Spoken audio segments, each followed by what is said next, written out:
Ever wanted a career in football? At the Global Institute of Sport, you can now study a master's degree in football business at the Global Institute of Coaching and Analysis right here in Australia. GIS is the largest provider of sports degrees in right here in Australia. GIS is the largest provider of sports degrees in right here in Australia. GIS is the largest provider of sports degrees in right here in Australia. GIS is the largest provider of sports degrees in right here in Australia. GIS is the largest provider of sports degrees in right here in Australia. GIS is the largest provider of sports degrees in right here in Australia. GIS is the largest provider of sports degrees in right here in Australia. GIS is the largest provider of sports degrees in right here in Australia. Ever wanted a career in football? At the Global Institute of Sport, you can now study a master's degree in football business or football coaching and analysis right here in Australia. GIS is the largest provider of sports degrees in the UK, with campuses at Wembley and Etihad Stadium. Learn online with unique access to the iconic MCG and a big-hitting Australian industry network. Be one of the first Australians to get a football master's degree and join GIS's global network of football leaders. Apply now to start in February 2023. Learn more at gis.sport/FNR. That's gis.sport/FNR. That's GIS. Are you looking to change your destiny in life? Be your own boss? Start your own business? If you are, you need people who understand your needs and are committed to help. If you are, you need people who understand your needs and are committed to help. If you are, you need people who understand your needs and are committed to help. If you are, you need people who understand your needs.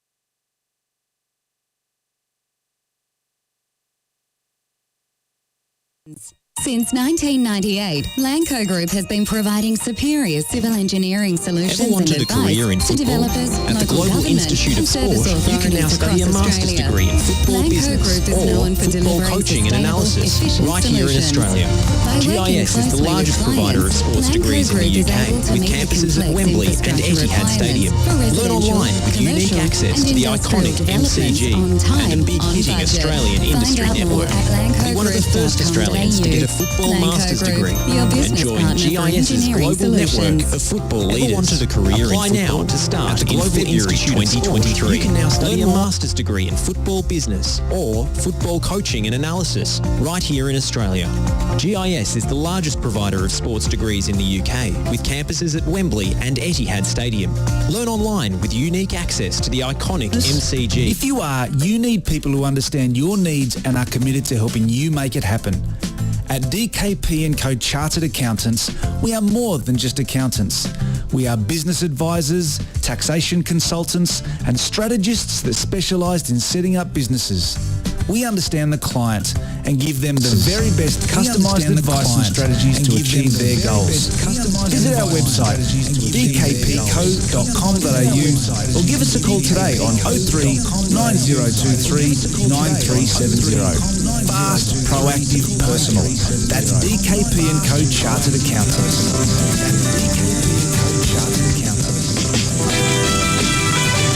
Looking to build. Barbarouses is quick. Is he in behind top horse Stanley? It doesn't matter! Costa Barbarouses! Wow! Like a salmon, a spawning salmon. And Diamante again! Oh, he's done it! Unbelievable kick from Maria.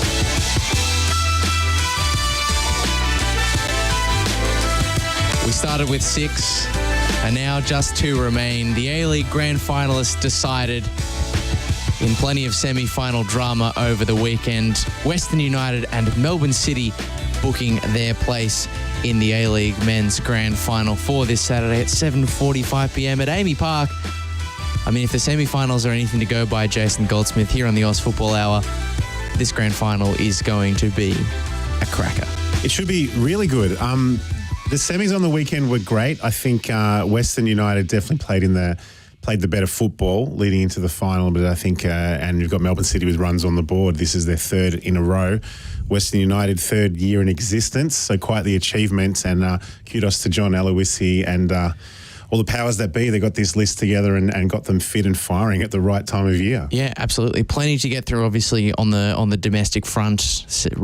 Recapping those semi-finals, a bit of a grand final preview as well, but quite a lot happening in an Australian context overseas as well. I'm very, very tired. I'm not sure about you, Lachie. I am exhausted. Plenty of early mornings, plenty of late nights, plenty of games to catch up on as well, and it doesn't stop. So a couple more leading into, and then we've got the Socceroos in a couple of weeks' time as well with that all-important qualifier too. And for you, dear listener / viewer, or both, whichever or all of them you may be, we will put to one side that exhaustion from following all the football over the weekend and dig into our hour of broadcasting with a lot of zeal. And we're going to start with the first of the weekend semi-finals, the early kickoff, the 5 p.m. on election day. Everyone was talking about a big result that happened on the Saturday. Most of them, I like to think, were referring to Melbourne Victory 1, Western United 4, and not the other election-related thing. I'm sure this is what most of the discourse was about. And so too it should have been, because this was an unbelievable game and an unbelievable result for Western United. And an unbelievable atmosphere too. Like I went along to this one. It's a great advertisement for the league. The Western United had about a bay as the away team, but they made a lot of noise early, tried the best as they could to outdo the North Terrace and the Victory fans. But great atmosphere, about 15,000 there. And disappointing, we'll talk about upcoming crowds. The crowds have been down across the board this season, but for a Victory final not to have the top tier open was an interesting one for me. Yeah, it is a little bit disappointing. I think, as many people did complain about during the week, the scheduling, I think obviously the scheduling was done with the TV product and getting maximum eyeballs on it in mind. Have it at 5 o'clock, get it wrapping up at 7, and then people can, on the main channel on 10, dive into the election coverage. What would have happened with extra time and penalties? That's what I'm worried about. They talk about the election coverage kicks off, but if this game had a roll, I know this is the penultimate penalty in the shootout, but we have to cross live now to Anthony Albanese. We'll put an add-on in between as well. It was an interesting choice. Maybe they could have just done a picture-in-picture like seat ticker down the bottom. Although we've seen how hard getting picture-in-picture is for stuff this season, but we won't trot on that old ground. Victory had that 1-0 lead heading into Saturday's second leg of the semi-finals, and and I think most of their fans were confident they were going to get the job done. Yeah. And then Prijovic changed that early with a goal. Yeah, it speaks to, in the last couple of weeks we've been talking about marquee players and what players with significant pedigree can bring to a side. And Alex Prijovic, while he wouldn't necessarily make the list of 35 in terms of the star-studded names that we might be targeting over the next few years. No. But he does have that decent CV, and he absolutely showed it. It was a fine finish. Not his first over this final series, not his first in this game. And not only the finish, but the delivery from Connor Payne. Yeah. With the non-preferred foot to in-swing that all the way towards the back post, and Prijovic tapping it past Ivan Kelever at the back stick. It was an excellent goal, and I think it was... Look, the first goal in this game was always going to be, if it ever happened, super, super important. Yeah. You suspected that Victory would maybe try and sit on the lead that they had and exploit Western United in the counter-attack, which we know is an area in which they've been vulnerable. But I think this moment almost decided the game in a way, because I think once that goal went in, Western, it sort of materialised. Like, we can do this. Well, we can turn this around. It completely changed the tempo. So it was effectively their first shot of the game inside 18 minutes, pretty much. It changed the tempo. So I was sitting there with a friend of mine, Lucas, and we were watching the game, and he says to me, "This has got 0-0 written all over it." I said, "Well, Victory would be more than happy with that, because taking that 1-0 lead into the game." Prijovic changed it, and then Jake Primmer's free kick was just top shelf, and all of a sudden the crowd came to life, all the Victory active supporters, and then they took the lead into the process. So at 1-1 in this leg, Victory are actually 2-1 up to go through to the grand final. And there was that sense of entitlement, victory of being, one of the most successful clubs over the history of the A-Leagues. And you could see and you could sense that something was happening here. And then Western United absolutely turned it all around, clearly the better side, and just, came through and won the game. But, I mean, going into half-time, magnificent. So, ready to go. The game's ready to kick off. Mm. Yeah, I mean, it was delicately poised, and that free kick from Jake Brimmer was, as you said, unbelievable. We have seen in this game and in the elimination final that it takes quite a lot to get the better of Jamie Young in finals form, and that was pretty much what this was from Jake Brimmer. It was something out of the absolute top drawer, and look, full credit must go to Western United. Like I said, I think that first goal just gave them the belief that even if we get pegged back again, we can do this, and that's exactly what they went on to do. Was it transition heavy? Was it through the aid of a deflection for the third goal? Sure, but they seemed like they just had that laser focus the minute Prijovic got the opener. And how good was he in this game? He was outstanding, I thought. He was fantastic. And then he got the second goal to basically make things all level again for Western United. So Lachie Wales, the much maligned Lachie Wales, was doing an awesome job running up and down and utilising his strength, which is his pace. Crossed the ball and then some diving legs, all screaming in there, and Prijovic got the touch. I think Simon Hill almost thought it was an own goal because Prijovic was actually in the middle of Sporanovic and Hamill and managed to hit the bottom of his foot and put it into the right spot. And all of a sudden, it was game on. And that second half was just amazing because the atmosphere, and you could feel it, that how tense it was. And when that had gone in and it was all of a sudden 2-2 overall, and with United 2-1 up on the evening, it's certainly put in for a fantastic second half. Yeah, look, I think I'm going to say this as someone who watched the replay of the game after the fact. Yep. I wasn't able to watch the game live. In defence of Simon Hill, Brendan Hamill and Alex Prijovic, I'm pretty sure they were wearing the same boots and their legs were outstretched for the same ball, so I can see how the mistake could have been made. I'm not gonna. No, I'm not slagging off. I'm just saying how I'm actually making the point of how good Prijovic's effort was to get a foot to it. Oh yeah. He had an opponent on both sides of him and managed to slide it in. But again, look, credit to him for getting to it. But the ball in the level of whip that came through as it skidded along the surface from Dylan Wenzel-Hurst, to be able to pick out a teammate through double coverage of defenders, and then for Prijovic to find the finish that he did was frankly unbelievable. But the other thing you mentioned there, you bring up Lachie Wales. Obviously, he scored the sort of deflected goal that put them ahead on aggregate across the two legs before Dylan Wenzel-Hurst ultimately sealed it up in stoppage time. Is a lot of the focus around the squad for Western has been about, they've brought in a lot of older heads, Dad's Army,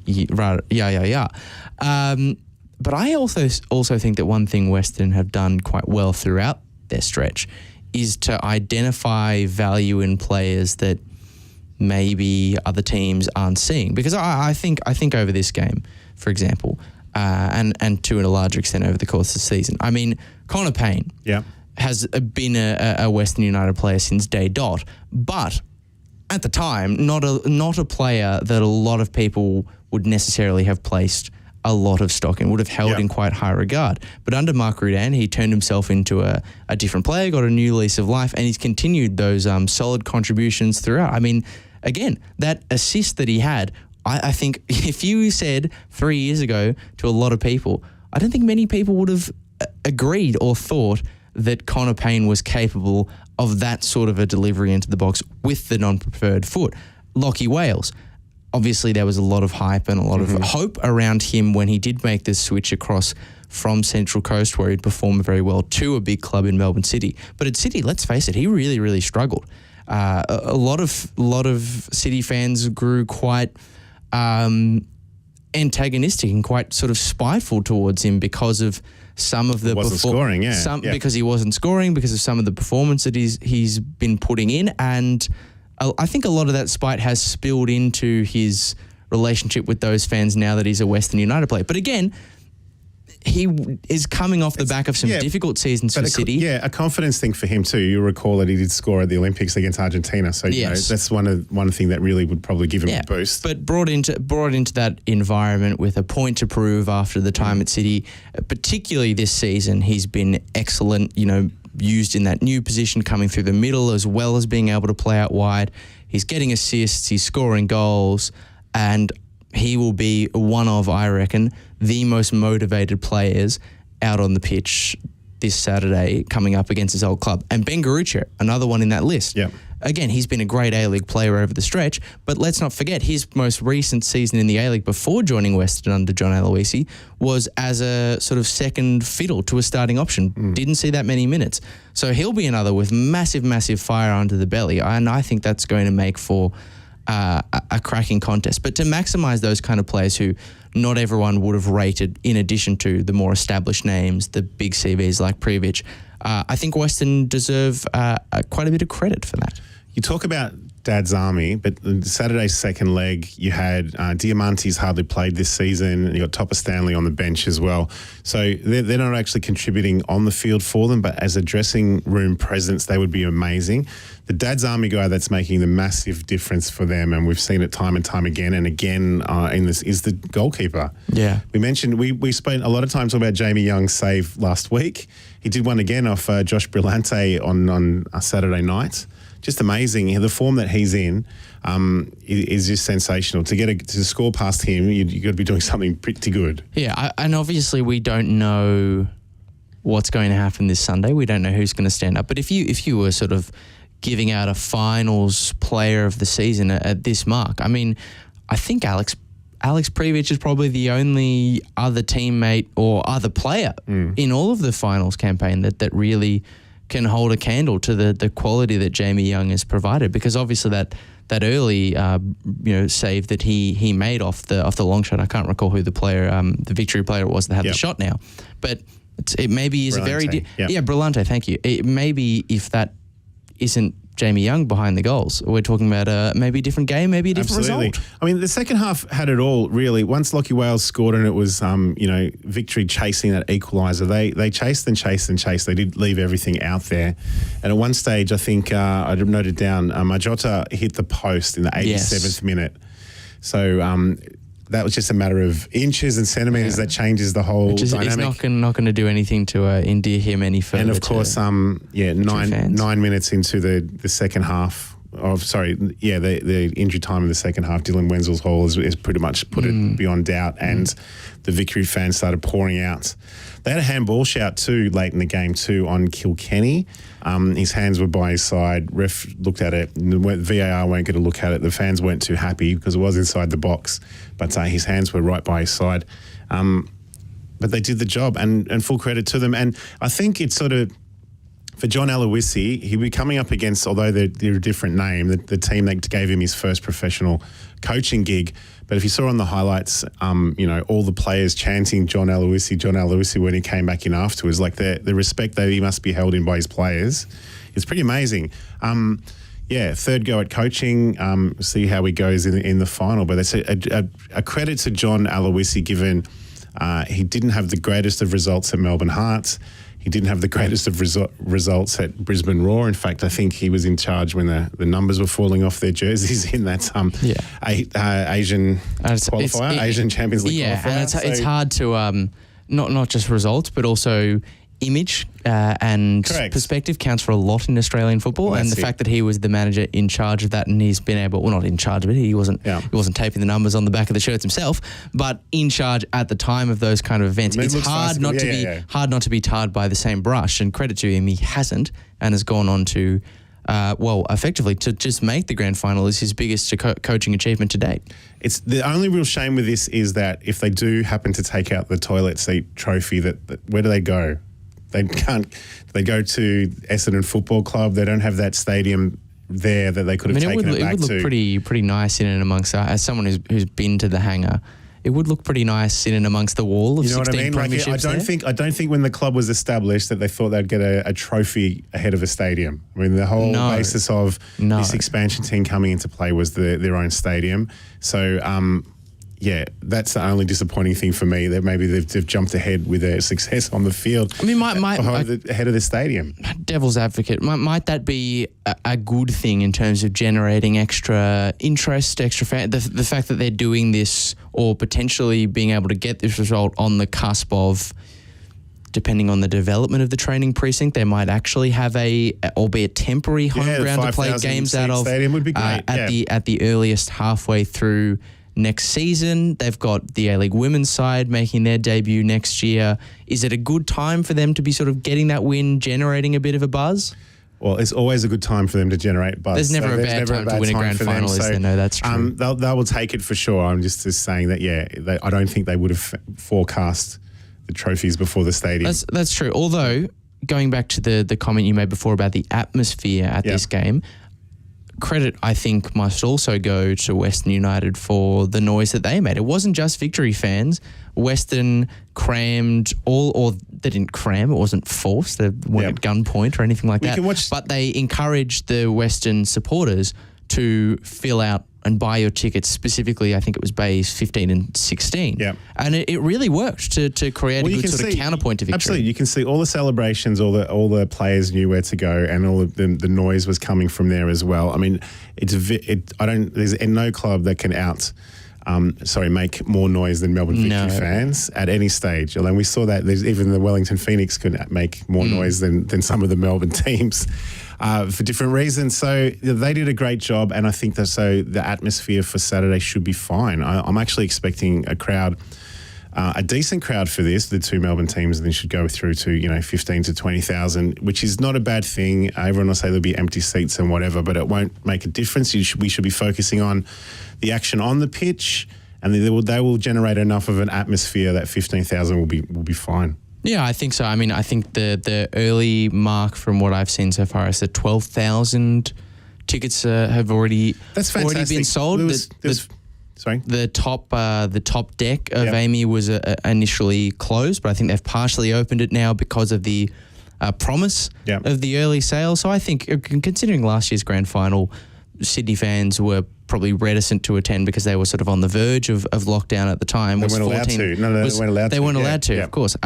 Was 14,000. I think anything better than that, say you get towards 15, 16, 17, I think all things considered, that's a pretty good outcome. And I really do hope that Victory fans, despite the fact that they do not like either of these teams, despite the fact that their club won't be there on the day, I really hope some of them do turn up, because I think it will still be an excellent spectacle to be a part of. And you've got to, even regardless of which A-League team you support, you've also got to have that secondary, I want what's good for the A-League kind of thing as well. And it's a grand final. And I think the Victory United game, and a lot of neutrals were saying, this is great, end-to-end stuff, atmosphere, the rest, it was good. Well, Western United in the grand final, and hoping for their fans to make a big, big noise this Saturday. They will probably be undersized compared to their opponents, although maybe not by all that much, because they'll take on Melbourne City, who themselves, I think squeaked is the right word, squeaked past Adelaide United after extra time to book their place in the grand final. They were obviously working off a 0-0 aggregate after the first leg. 2-1 it ended after that extra period was played. But it was right up until about 20 minutes before the final whistle of regular time. It was pretty nervy for City. So, Zach Clough's goal for Adelaide was unbelievable goal. It just clipped off his boot and just sat up there perfect for him to lob the keeper. Well, I would put it to you, has there ever been a more appropriate description, audacious finish? I feel like the word audacious to describe that goal is more appropriately labelled to that goal than any other goal I can remember seeing. Well, it hit his foot and it just bobbled up. Or did he control it up? But either way, he was there and the ball was there for him. He just had to follow through almost like a golf swing to put it in the right spot. And I had an Adelaide United mate I spoke to afterward goes, why aren't there away goals? Why aren't there away goals? If there were away goals, they actually go through. Because it would have been 1-1 at full time and away goals takes them through. That's true, but then you would have also had a weird, the scoreline was different, mind you, but you would have had a very weird away goal situation when two teams were playing at the same home ground, but one was home, one was away. Would have been 8-3. But anyway, check at that one. I think it was interesting that Paddy Kisnorbo started Florent Berenguer. He hadn't played for a long time. He looked a bit out of it, just sort of a little, half a second off the pace for a little bit. So it was interesting how that looked. I mean, having Tilio on the bench, I was at the game and commented to friends that they just need to bring Tilio on to spark something because that's what he does, and that's exactly what he did. Yeah. So he came into the game and made a massive difference, and scored their first goal. But that's what Marco Tilio does. We're screaming for him to actually get more minutes in the A-League. There's rumours that he's away after this season as well. But he made the difference. 74th minute, he equalises and takes the game to extra time for City against United. Absolutely, he was brilliant. I don't think many people were surprised, as you said, to see that ended up being the case. Is there a knock on? Is there a knock on Kisnorbo here in that he didn't recognise that and start Tilio to begin with? I know he didn't have the best game in the first leg, but it's undeniable that his quality is there. He's got more fitness than Berenguer. And if you brought Berenguer on as a sub, as opposed to when Tilio, the game slowed down, probably it also might have given you scope to actually play the two together rather than them coming one on, one off, as we saw on the 58th minute when that double sub got made. Yeah, we might have got to see a bit of them in tandem, which, to be honest, brings out the best in Tilio, brings out the best in Berenguer for sure when they play together. Yeah. And I think it's not hard to make the case that when City have been at their best this year, it's been when those two have been playing in tandem. So I would have liked to have seen a little bit of an overlap. I don't know. I look, obviously they got the win in the end after extra time, but I just feel like with some of the selection decisions and with not giving any scope for Berenguer and Tilio to play together and share the creative burden with one another, did Patrick Kisnorbo make this game harder for City than it needed to be? Like, I feel if you make a couple of tweaks, Tilio starts from the get-go, could City not have saved themselves an extra 30 minutes of running and won the game in regular time? Probably, but I mean, he's pretty cut and dried in how he actually tactically what he does. So if you look at it, so Gomulka starts, which he hasn't done most of the season, but his last game, he basically set up the two goals from his crosses, from his corners, right? So he's a talent. But they looked a lot better when you had Roston Griffiths as an old, experienced head on the park coming on at the same time when Tilio came on. And the other one too, Naboot wasn't his greatest game in terms of trying to beat the opponent. I don't think he did very often. Kolakovsky gave a massive spark when he came on too. So the three subs made a difference. They looked a lot better, and Adelaide United looked spent at that stage. I thought it was a matter of time. It wasn't going to go to penalties. And in extra time, Jamie McLaren scored very, very early with a Jamie McLaren tap in, and from there they just sort of held on, and there wasn't much spark in the rest of extra time. Yeah, and they couldn't have made it much easier for him, really. I mean, Michael Jakobsen's very unconvincing. I would call it a clearance because that's what he was going for, but it was much more of a half clearance. And yeah, Jamie McLaren, not a player you can cough up chances to at the best of times, and this was definitely not for the best of times at all. It's an interesting one too. We talked about the subs that he made. So when they won the grand final last year, these subs were actually the starters, because if you recall last year, they were missing Good, they were missing Naboot, they were McLaren was unavailable Metcalf, as well, and they were missing McLaren. They were all Naboot was injured, the other three were on Socceroos duty, so there was all those isolation rules around that. So Tilio and Kolakovsky scored in the preliminary final against MacArthur to get them there, and they made the difference on the park against Sydney. So they're probably are blessed, I guess, to have that kind of, to bat that deep. And that when things weren't going that way, the three subs made a massive difference to actually change it around. So tactically, it'd be interesting to see how he goes. I can't see him straying too much from that. If it's a Tilio Berenguer job share arrangement for the grand final, is who goes first and who goes second, I think. Yeah, look, maybe my clamouring for them to play together is kind of going to fall on deaf ears, particularly considering the level of risk that's tied up with every single small decision, every single small, point in a grand final. You're probably going to want to have the steel of someone like Roston Griffiths there from the get-go, as opposed to maybe even alongside Metcalf or Gomulka, as opposed to going with the creative tandem of sort of two more attacking midfielders. It's probably not going to happen, is it? No, it's not going to happen. I don't Unless think. one of them gets shifted out in the wing. But again, you just we've spoken a lot about that kind of established hierarchy that exists at City, and those Socceroos, older players, positions in the squad, they are respected. I mean, Jordan Boss at left back would know that better than many other players in this side.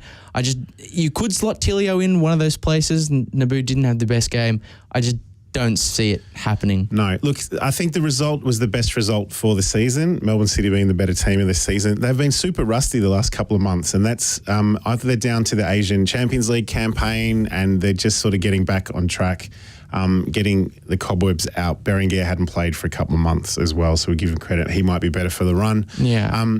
Look, and it sets them up for another grand final appearance. They're third in a row, and they're going to try to be the first team that's won back-to-back plates and championships as well. Back-to-back doubles, which is quite the feat. A quick word before we head to the break on the teams that leave us or left us at this penultimate stage. I mean, victory, it's hard to see this season, as even though they would have been hoping, given their recent amazing, I think it was 16 games unbeaten that they were at the time of the second leg semi-final.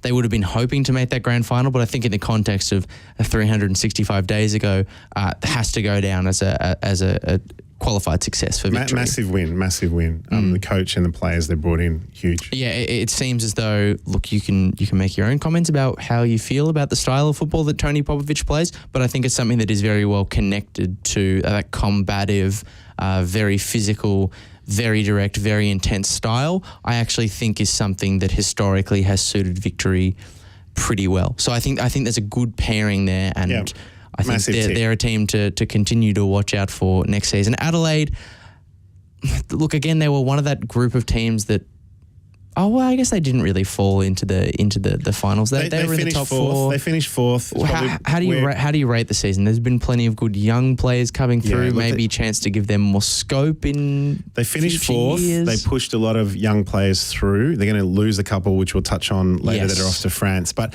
you got to remember too, they're two. They're three best players. If you take Craig Goodwin, Goodwin's had won a season off the charts. He's been fantastic, and hopefully takes that into Socceroos. They've got to get him back as well. Yeah. Or try and get him back at least if they can. Ben Halloran was the start of the season. He went overseas. Stephen Mork, their captain, went overseas as well. And they played a lot of kids and a lot of awesome young African-Australian kids that hopefully got a big future within the game locally, overseas, and the Socceroos potentially. So I would put a big tick against them. They've relied on local talent. If they can get some good foreigners for next season, they might do some extra things. Yeah, I think it was a success for them. Fourth's about right. Yeah, the foreigner balance definitely has to be sorted out. I think they have done well to bring in youngsters. My big hope for Adelaide next season, and I don't know if we're going to get it based on Calvert's estimations at the post-match press conference. It's great to see how many young players have contributed to what this side has achieved this year. I would like to see more of them trusted with being able to actually start games and run out games. Like the fact that Bernardo came on in the 86th minute in this game. Well, Zach Clough started, and yes, he did obviously score a fantastic goal, but let's face it, since he's come into the fold, he's been one of the worst foreigners in the league. The fact that Bernardo, who has been such a bright spark, or even a Nestor Kunda, as young as he is, wasn't sort of trusted with something. I think that's, we've identified a really great point of Adelaide, if we didn't already know it, didn't exist in their young talents. I think there's scope to expand on that massively. True, but we also can counter it that they scored late often, so maybe they were over. Yeah, but I don't know. I just think some of those players are more deserving of, like, as good as they have been, as valuable as they have been off the bench. I think there's still a chance to give them a little bit more scope. Of course, Adelaide will be losing a couple of them in the off season, and Yaya Decouli and as well Mo Touré. Yep. Thank you, both going over to France, and we might actually follow them on the other side of this break to the overseas matters, because we had a lot of Aussies playing a lot of important games mind you, with varying degrees of success, particularly if you are a Hearts fan like myself. But yeah, here on the other side of the break on the Oz Football Hour, we're going to get into our Aussies abroad and see what they've been up to. Are you looking to change your destiny in life? Be your own boss? Start your own business? If you are, you need people who understand your needs and are committed to helping you make it happen. At DKP & Co Chartered Accountants, we are more than just accountants. We are business advisors, taxation consultants, and strategists that specialise in setting up businesses. We understand the client and give them the very best customised advice and strategies to achieve their goals.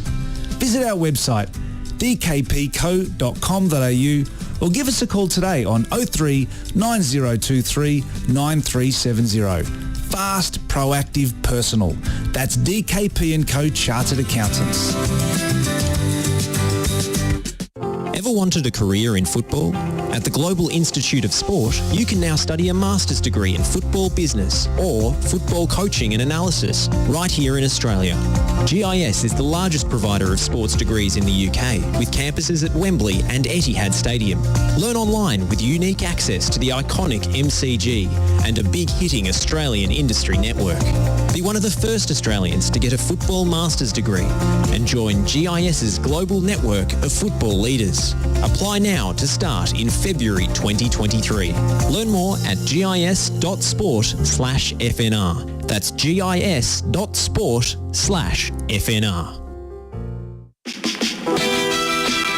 Victory looking to build. Barbarouses is quick. Is he in behind Topor Stanley? It doesn't matter! Costa Barbarouses! Wow! Like a salmon, a spawning salmon. And Diamanti again. Oh, he's done it! Unbelievable kick. Mamma mia.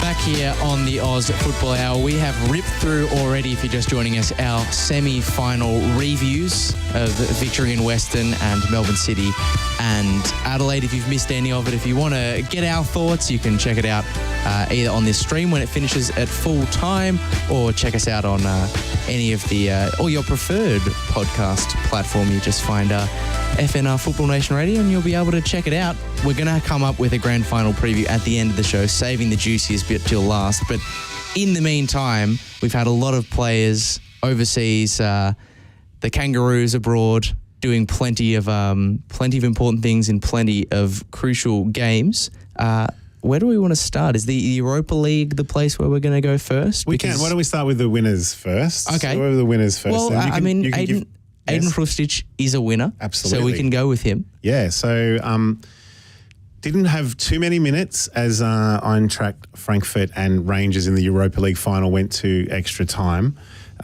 He did come on and he had one chance early. It looked quite good.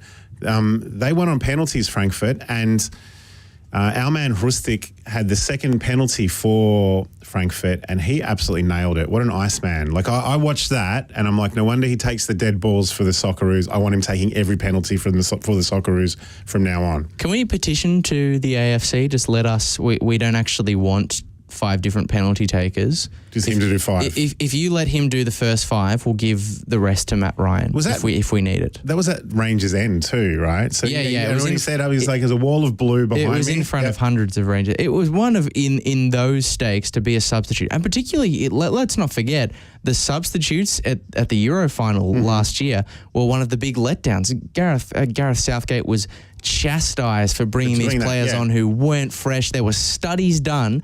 I don't think Aiden Hrustic was paying any attention to any of that chatter at the time. But I think he had 10 or 15 minutes of game time. It might have been on for more of extra time. Yeah, I guess it was. I guess it was a little bit more. But even so, he was warm. But that's a magnificent effort to win the Europa League. Going to penalties, just absolutely smashed it. It was awesome. And you can tell you're doing a good job when Aaron Ramsey is watching your penalty at full time and thinking, I wish mine looked like that. We'll see how he goes. When Wales have their next World Cup qualifier against Ukraine or Scotland. Oh, you paused there for a moment, and that made me think you were going to just say Ukraine, and we were going to have a problem. Unfortunately, but you said Ukraine or Scotland, so you saved yourself there, Jason. The whole world's behind Ukraine has been quite difficult. Yes. And then maybe Saturday morning, the Women's Champions League, we have a winner with Lyon, Ellie Carpenter. Bittersweet, I think. Very bittersweet. Probably, if you're an Australian in particular, probably much more bitter than it is sweet. So Ellie Carpenter is still very, very young and has got a million caps behind her for the Matildas, and she's been an outstanding talent for a long time. She went down with I think it was an ACL in the 12th minute. And it looks like she's out of the game for 12 months. Yeah, it was an ACL, and 12 months is the usual return time. It's a suspected return time for Ellie as well. So it would technically get her back playing right on the cusp of the Women's World Cup, but it's not. She'll probably be in the squad, but it's not going to be easy for her. She's one of our best players, so she has to be in the squad. That's not going to be easy for the Matildas either, yeah. The Women's World Cup is in 14 months, so you got 8 weeks to get it right, 8 weeks. So it's tough. It will be tough. She's one of the quicker players in the Matildas. If you see her when they win when Lyon wins and she's on crutches, she motors across the pitch. She is so fast. Even on one leg, she was fast. So maybe we give her every opportunity. Give her every opportunity to get back. Could we play her with the crutches on and she just operates off one leg? I still think there are a few options. There are a few good Matildas options for the right fullback slot, but I still think she would be, even on one leg, relatively comparable. But yeah, wish her a speedy recovery. Hopefully, We've seen some ridiculous swift ones in the past. I think Amy Chapman once recovered from an ACL in like 6 months. It was a ridiculous, miraculous feat. Hopefully Ellie Carpenter can do exactly the same. Everything, and wish her all the best with rehab. Let's go and get it all right.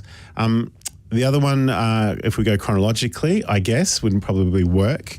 So this is probably around the Hearts' time as well. No. The League One playoff in the UK, and Sunderland managed to get promoted with a 2-0 win, and Socceroo Bailey Wright in the Sunderland team. So congratulations to him.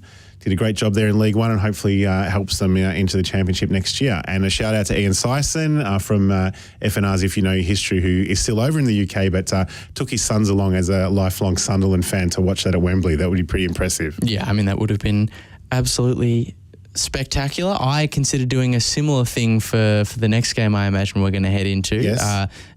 Decided against the last minute. The bank balance decided? No, I decided. Okay. I decided. The bank balance was elbowing me a little bit, but I made the final call not to go to Glasgow, to Hampton, to watch Hearts play, my beloved Hearts, if you didn't know that already, play in the Scottish Cup final. And I think I made a good financial decision, probably a good emotional decision as well. Sure. So Australian connection there, Cam Devlin and Nathaniel Atkinson on the Hearts list. And both started. How'd they go? I didn't see the game. To be honest, didn't see the game, and 25 words or less. Well, I think any description of their performance is not really complete without referencing Hearts' performance in general. They were good. They were good for 45. Yep. And then just completely fell away. They tried to sort of, after Rangers were obviously coming off the back of the Europa League final, tried to run them off their feet for 45 minutes, and then in doing so, ran themselves off their feet. So Cam Devlin provided a lot of energy. He was great at harrying people, as he always is, scrappy to himself. In that first 45, he looked gassed for the rest of the game. I thought Atkinson was actually, even though he probably did tire from about minute 70 onwards, was actually one of Hearts' better players on the day. Because the defence did do a really good job to keep it as a goalless thing. But yeah, Rangers, after the halftime whistle, the game recommenced. It was always a matter of when and not if for Rangers. So Rangers 2-0, and they scored early in extra time, and that was 94 and 97th minute. It was kind of done. It was done from that point. After that. We talked about a couple of Adelaide United youngsters. So how's your French? Can you pronounce the team name, Lachie? I think it's Reims, but Reims, Stade de Reims? I think so. Stade de Reims. Stade de Reims. Finished 12th in League One last season, so mid-table, but it is a top European league. You've got two young guns of Australian football going over together, and I think going together certainly helps both of them. They'll have some allies and some friends, and we've got there will be 3 players in France's top league. I was just about to say they'll have another Ligue 1 Aussie compatriot as well. Yeah, with Danny Johnroe. So that's fantastic for Australian football, and we talked about it. We've spoken about this a lot. to me, the A-League needs to be, yes, we have some cagey older foreigners in the team, but it needs to be a development league. So the fact that we're just seeing these two guys go off into France, Connor Metcalf is going to go to Germany after the grand final as well, is fantastic. And wish them all the best. Hopefully they come back better footballers and wear the green and gold for us. Yeah, it feels like we're slowly starting to see that... that transition of players from Australia, from the national competition into decent standards of football overseas, maybe finally starting to kick up again after what's been a pretty barren run of that sort of stuff. I mean, for these two players to come out of the A-League to get into a mid-table French club, and I know some people say some very unkind things about the French league now and again, but that's a great result, especially, I mean, Mo Touré is so young. Yeah.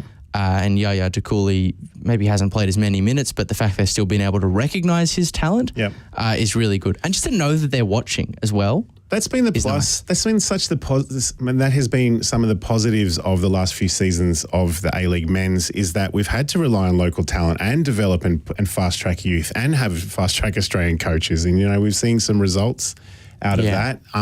Hopefully we don't regress. The talk of the 35 marquees, a list of 35 marquees for the A-League men's for next season, hopefully is not a step backwards. Although maybe a tiny segue that Danny Townsend, he's now just got the one job. So there's a new CEO at Sydney FC, which means he steps down after being the chair of the Australian Professionals Leagues as well as Sydney FC, now that he can just focus on maybe getting the TV stuff right and the active support right and the crowds back and scheduling right and that kind of thing. So we wish Danny all the best in his one role now instead of two. Yes, I hope. I hope that is much more straightforward. That would be good. The game would be better for it. We need someone who just is focusing on one thing. I mean, why we didn't have that bit to begin with is another matter altogether. Correct. But I absolutely, as critical as I may be of him, I want Danny Townsend to succeed. We all do. His successes are my successes. Correct. And everyone else in Australian football successes. Absolutely. Yeah, I mean, look, credit. No, not credit, but fingers crossed. Fingers crossed for Danny Townsend. But yeah, congratulations and commiserations in equal measure to all of our Australians with their varied results overseas. And Swindon Town was the other one, sorry, that missed out on Friday morning when we went chronological on penalties to make it to Wembley for the playoff out of League Two, Swindon Town being owned by an Australian. So yes, congrats to Clem is exactly what I was going to say. Well, mixed results overseas, but great that we have so many results to talk about. Absolutely. Fundamentally. We're going to head to a short break here on the Oz Football Hour. On the other side, myself, Lachie and Jason, we're going to do the long-awaited, we've been teasing it for this whole show and now it finally is about to be here, the grand final preview, right on the other side of this. Ever wanted a career in football? At the Global Institute of Sport, you can now study a master's degree in football business or football coaching and analysis right here in Australia. GIS is the largest provider of sports degrees in the UK, with campuses at Wembley and Etihad Stadium. Learn online with unique access to the iconic MCG and a big-hitting Australian industry network. Be one of the first Australians to get a football master's degree and join GIS's global network of football leaders. Apply now to start in February 2023. Learn more at gis.sport/FNR. That's gis.sport/FNR. Are you looking to change your destiny in life? Be your own boss? Start your own business? If you are, you need people who understand your needs and are committed to helping you make it happen.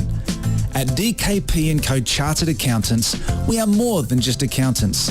We are business advisors, taxation consultants, and strategists that specialise in setting up businesses. We understand the client and give them the very best customised advice and strategies to achieve their goals. Visit our website, dkpco.com.au, or give us a call today on 03 9023 9370. Fast, proactive, personal. That's DKP & Co Chartered Accountants.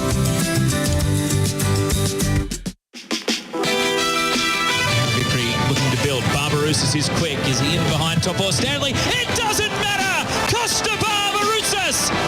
Wow! Like a salmon, a spawning salmon. And Diamante again. Oh, he's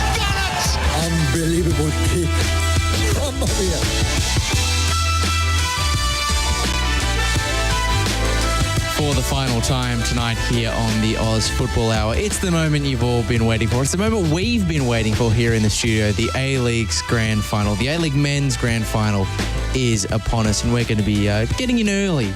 There's no better time, they always say, to do a Saturday night Grand Final preview than on a Tuesday evening. Well, there you go. And we don't know, so we don't know the lineups. With the pure speculation, Nikolai Topper-Stanley's been ruled out, we've just seen. So that's how we know that one. Okay, so that's one line. Any word on Stephen Lustiger? Obviously, he made his return from injury, but then subsequently had to come back off. No, haven't heard anything else. Well, fingers crossed, because I really, really do hope that he can be involved in some capacity. I mean, that is probably one of the heading into this grand final, 7:45 p.m, of course, at Amy Park, Western United up against Melbourne City.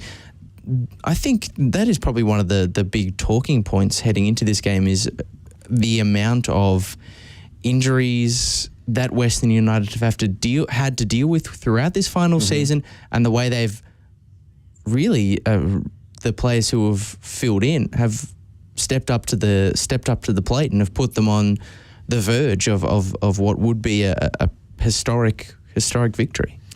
I guess we touched in the review of the semi-finals what they're moving into to Saturday night. So again, all credit to Western United on a fantastic season to make it to their first grand final, and against Melbourne City, who have been the juggernaut. Really, this is their third grand final in a row.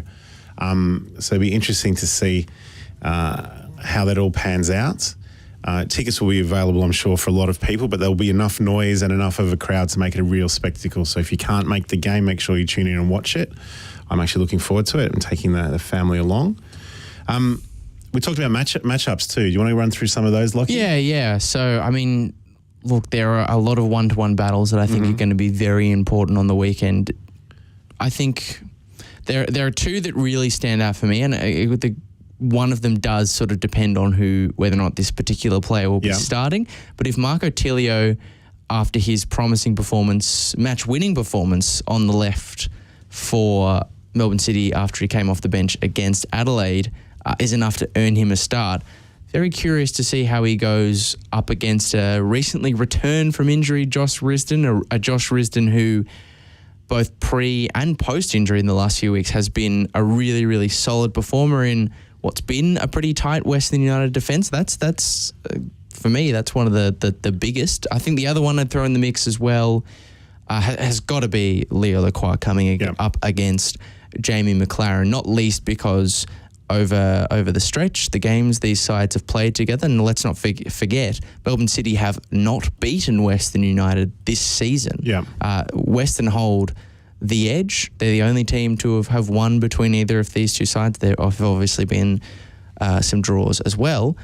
But in all of those games, the consistent theme is that Leo Lacroix has really done, more often than not, a bang-up job of keeping one of the league's most potent strikers in Jamie McLaren quite quiet. So I think that is, for me, almost the biggest one-to-one battle of this game. Is there any others you'd like to throw into the mix? Not really. I mean, Josh Risdon was amazing on Saturday. I looked at him and gone, you remember he was starting for the Socceroos the last World Cup, which is pretty amazing. So the fact that where he's gone to from there or since then is a bit disappointing, but he seemed to get a little bit of form back. So again, Risdon on Tilio or Risdon on Berenguer would be an interesting one going forward. Also probably Naboot, I'm guessing that would be down the side at some stage. The Lacroix and McLaren one is very, very interesting. So we talked about Melbourne City having beaten Western United this year. They hadn't beaten Adelaide United either going into last Sunday. That was their first win against the top 4 team all correct. year. So as people kept pushing. So I think that probably goes out the window come Saturday night in terms of the head-to-head battle.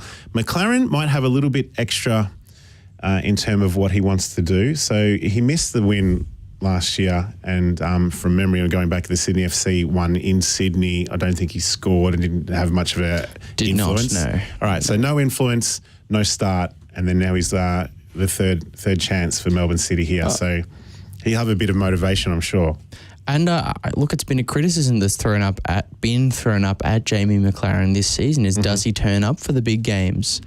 When he comes up against the league's best centre backs, the ones who know how to play against his sort of style of channel running coaching, and pace in behind, or positioning yourself in the right spot where the ball breaks, he can go a little bit quiet. So a great chance of him from a personal level to be directly involved in the grand final win for City, but also to maybe silence a few of the critics that have cropped up this season. Absolutely. And also, for the national team as well, it's when the lower Asian countries he will score against rather than the higher ranked one as well has been that criticism levelled at him. But, fair play to him. He's over 20 goals sort of most seasons that he's played, and his output is tremendous. So it wouldn't surprise me to see him score. And we talk about not turning up in big games. They hadn't beaten Adelaide or a top 4 team, and he scored the winner on Sunday.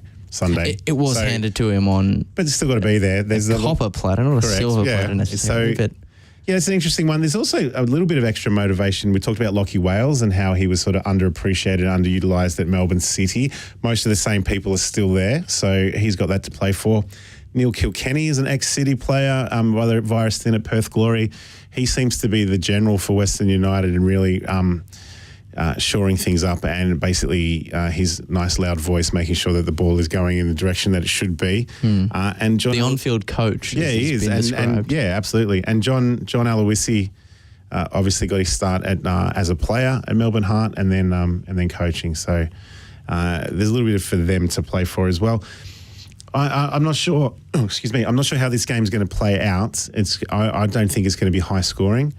Given Western United's 1-0s is pretty much got them through. And they got 2 of them this season against Melbourne City of the 3 games that they played. Yeah, so I don't expect it to be high scoring. I expect it to be fairly tight.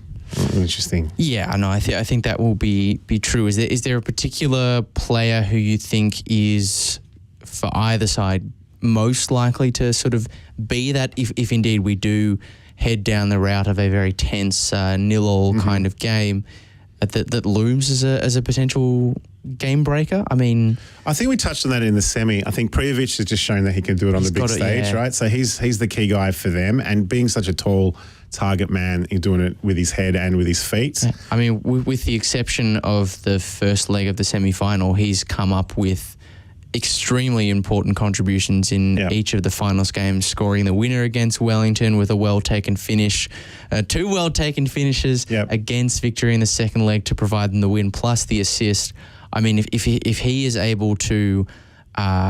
remember, maybe that's another interesting battle, because if he's able to wrestle free of the clutches of Curtis Good, for example... Yeah, Nuno Reis, then I think he could really be in a position to dominate this game and get the sort of runners either side of him involved. Because the other thing is, against Curtis Good, I actually think that in the inverse way to the Lacroix and McLaren battle, Alex Prijovic has probably had Curtis Good's number when they've come up against each other this year.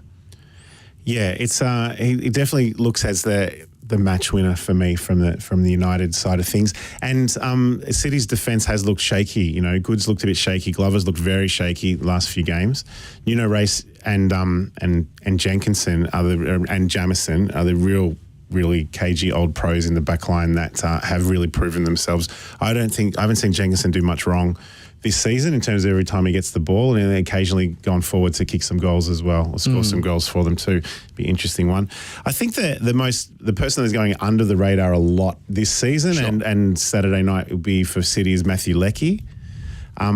If you think when he started coming back to the A-League, he's such a wonderful overseas career in the Bundesliga and a mainstay of the Socceroos for, this will be 3 campaigns, that he really looms as quite the threat, because he started so slowly in the A-League, and people were saying, "Oh, what's he doing here?" And then he had that purple patch just before Christmas, over Christmas, where he was scoring so regularly, providing assists, banging in some really good goals. And then he got injured, or COVID, I think, and then he's missed. He's been quite flat coming back, so he's due to turn one on the big stage at some stage. And believe you me, that feedback, those opinions, did not escape the attention of Patrick Kisnorbo, who was very quick after he was asked about Matt Leckie's performance in the semi-final second leg, which was very good. To remind the journo types who were there, the media elites, if you want to call it. I was there, certainly not the media elites. Yep. But anyway, certainly quick to remind them that you guys, you were on his back at the start of the season. No one rated him, and look where he is now. And I think it's funny because despite their sort of different realities as clubs and different not financial means, but to an extent, I guess that's kind of true. City is always going to trump every other team in the league. Salary capped league, I believe he said. Sorry, but no, don't. Sorry, that is to suggest that isn't there is off-field, disingenuous. we're talking about off-field, yes. That's a completely different podcast. Yeah. We don't have time for that at the moment. But they're sort of motivated by similar things. These sides, they're sort of feeling that other teams don't like them, fans don't respect them, and I think that's as a subplot to this game. Obviously, winning the grand final is the sort of most important part. Obviously, that's the fundamental thing. But I do think there's a really fascinating second narrative emerging out of all of this, which Joey Lynch has put very nicely, I think, in his piece on The Guardian. You can head over to his Twitter to check it out. But the little subplot is the battle to win maybe some respect in the A-League. Because as I said, these two sides, a big core of what's pushed them this year is the perception that everyone else is against them. It was kind of funny listening to Jamie McLaren say a lot of the things he was saying at the full-time whistle that Dynasty, wasn't it? Dynasty. Yeah. People don't believe in them. Yeah. People have been critiquing them all year because of who they are. A lot of that stuff, I've spoken to a lot of Western United players this year. A lot of their narratives are quite similar. I mean, the videos from John Aloisi at the end of the game, he was saying, start of this season, no one gave us a chance to do this. No one believed we were capable of it. And look where we are now. We proved them wrong. So there is clearly a really big desire to win some respect and appreciation for both of these sides. Western, because they've been a bit ramshackle. The crowds have been poor. They haven't delivered on what people... These are the criticisms that people have made. They haven't delivered the promises that they made. Whereas for City, it's to shake that expectation of, you should be this good. You are the moneybags team of the A-League. Like, this is just your standard. Yeah, I think with that, Lachie, though, is if you talk about dynasties and eras of the A-League men's, everyone talk about Roar Salona and Brisbane Roar and what Ange did with them in terms of their success, and then they talk about Sydney FC and their sustained success, and Melbourne Victory and their sustained success over different sort of mini eras, so to speak.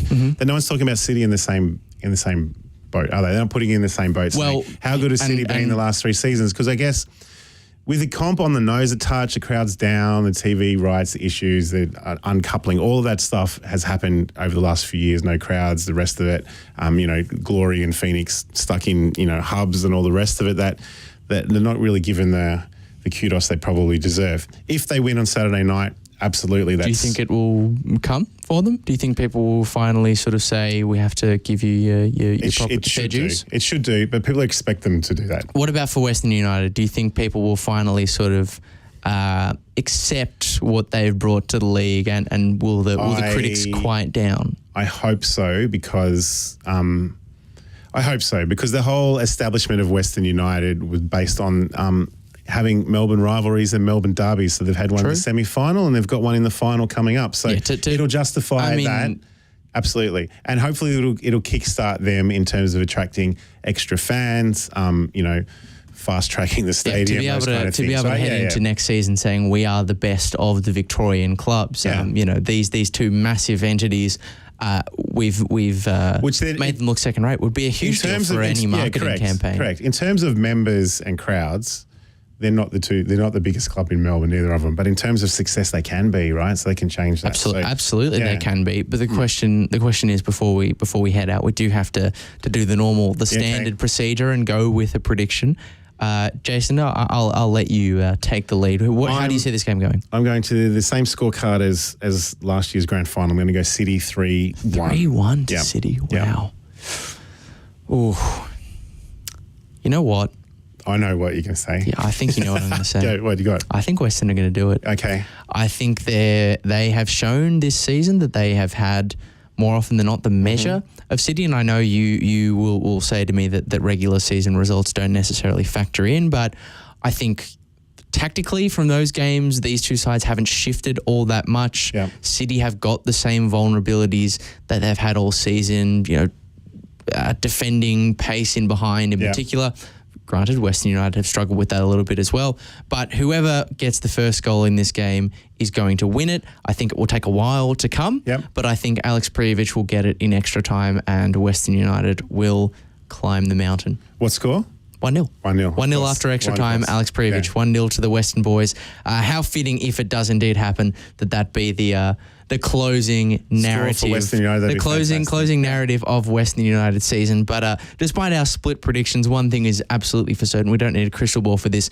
It's going to be an entertaining game. There's going to be a great noise, and make sure you're watching it. And we'll be here next week, same time, 6 to 7 on a Tuesday here on Football Nation Radio on the Oz Football Hour to debrief it, regardless of who emerges as the victor. But for the final time tonight, thanks very much for your company. If you've missed any of the show from myself and Jason Goldsmith, you can catch it on the replay of the stream or on your preferred podcast platform. But this time next week, we've got our grand final review. We'll see you then.